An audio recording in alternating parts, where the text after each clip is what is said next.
anything that anybody thought that the coaches, myself or Bill Self, had anything to do with rules. That's not the case. That was just not the case. Nothing was voted on.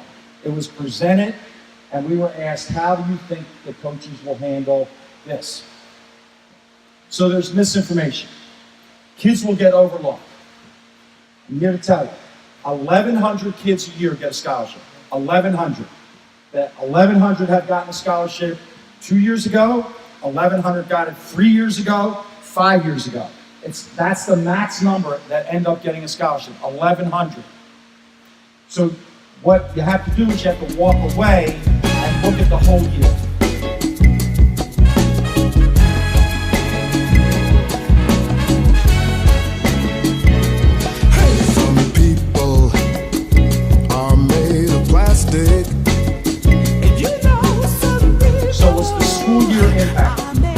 From September to the end of March, was that impacted? No.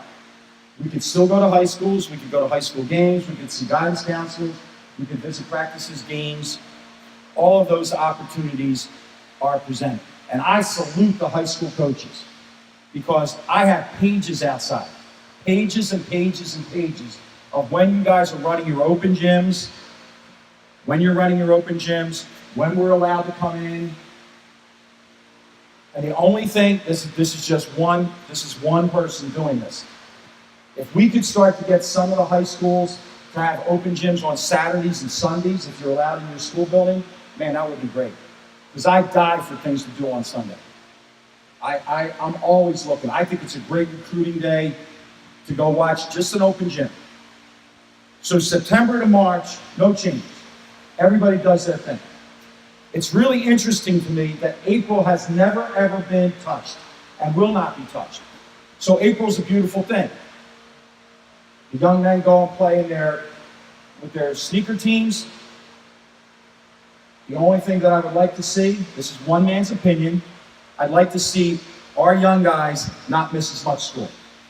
If there was a way to do it where it was more of a regional, I think that would be healthy for them academically. I really think that will be the way. Now, this April, everybody got excited because there's only one weekend. Guess what?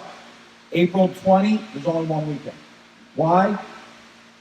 You're not allowed to recruit on Easter. You're not allowed to recruit on the Final Four. You're not allowed to recruit on a national testing day. First thing. Then why didn't you go into the first week in May?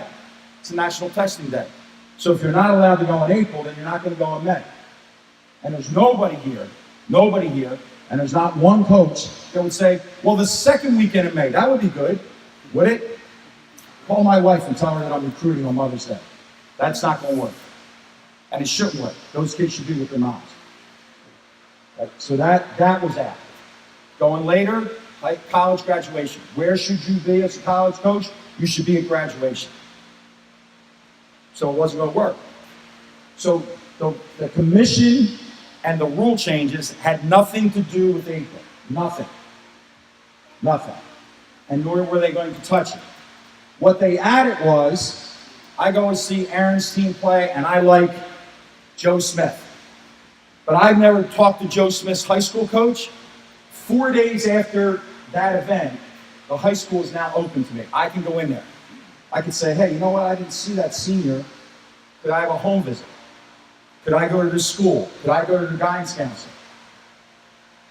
So it was an effort to make it a circle. He plays with his sneaker team, plays with his summer team, his spring team, and now I'm back in the high school where I have to get the information. Fast forward. Now June. And June is the most questions that I've been getting. Because people want to know, how do we get certified? How do we get certified?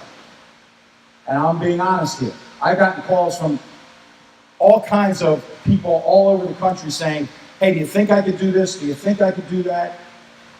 And my answer is, I don't have any idea. But I do know that how it's going to work.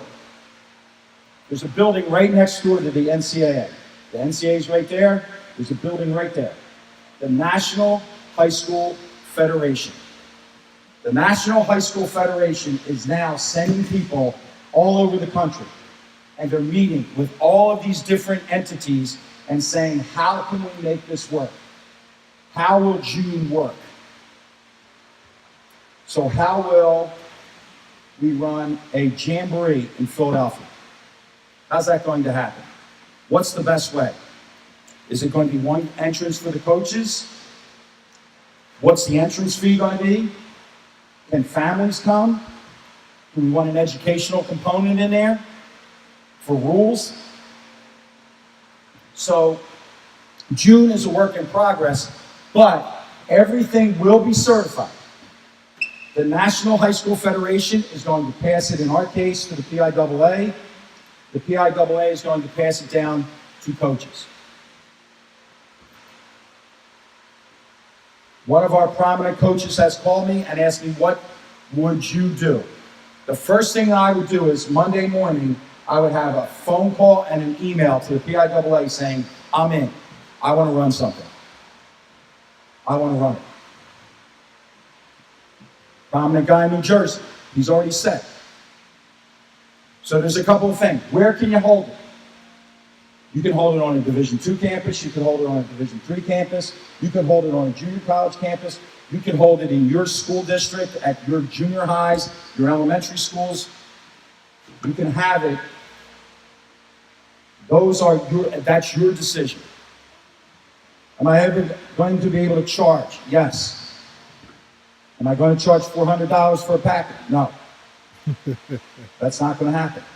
You're not going to get certified. Can I have a third party join me? I'm just using a name. Can I call Hoop Group and say, we're going to join forces and we're going to have the Philly Public League Jamboree at Philly U? You're not going to get certified because the third party Hoop Group is involved.